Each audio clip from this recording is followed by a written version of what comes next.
तुकोबारायांचं आणि बुद्धांच्या पंचशिलाचं नातं कसे ऐका. पानातिपाता वेरमणी शिक्षापदम समादियामि. अर्थ कळतो ना. मी प्राणी मात्रांचं मांस खाणार नाही, मी त्यांना मारणार नाही, मी पशु पक्ष्यांना अभयदान देईल. आता हे झालं बुद्धांच्या पंचशिलातलं पहिलं शील. तुकोबारा याच्यावर काय लिहितात बघा. ते म्हणतात, भूतदया गाई पशूंचे पाळण, तानेल्या जीवन वना माझी. मांस खाता हौस करिता, जोडवणी ठेविता वैरी. तुका म्हणे पुतती हाडे, आपुल्या नाडे रडतीर. म्हणजे इकडे बुद्धांच्या पंचशिलातलं पहिल्या क्रमांकाचं शील आणि तुकोबारांच्या अभंग सारखे वाटत असेल तर टाळ्या वाजवा. नक्की. दुसरा आता मुसावादा. माझ्या बरोबर म्हणा सगळे. हा, मुसावादा वेरमणी शिक्षापदम समादियामि. अर्थ सांगेल कोणी? सांगा बरं. हा, टाळे.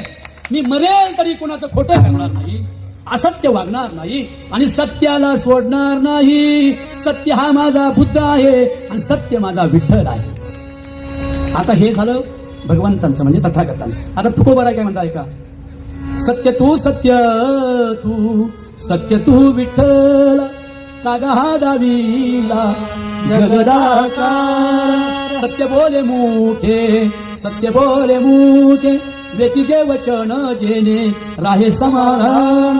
आता ज्ञानेश्वरी ज्ञानोबा काय म्हणताय का. साच आणि मवाळ मितुले आणि रसाळ, शब्द दैशे कल्लोळ अमृताचे. मुसावादा वेरमणी शिक्षापदम. तिसरा आहे का. आदिन्न दाना वेरमणी शिक्षापदम समादियामि. सांगा अर्थ आता परत तुम्हीच. हा, दुसऱ्याच्या धनाची चोरी करणार नाही. टाळी वाजवा त्यांच्यासाठी. असे प्रत्येक जणांना पंचशील आणि तुकोबाचे अभंग वाचनात आले पाहिजेत. ते खरे बुद्ध आणि ते खरे वारकरी. चंद्रभागेतल्या वाळवंट संग्रामाचं स्थळ आहे. मग काय म्हणायचंय आता. मी चोरी करणार नाही. तुकोबारा काय लिहितात बघा गाथ्यामध्ये.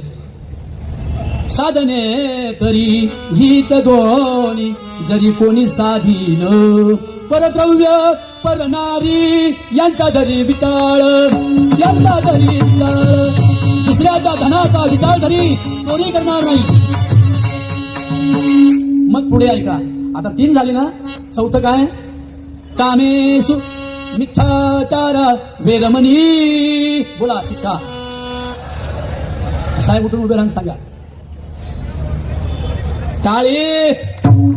मी कामातूर होऊन क्रोधातूर होऊन लोकांच्या लेकी बाळींचा उपमर्द करणार नाही.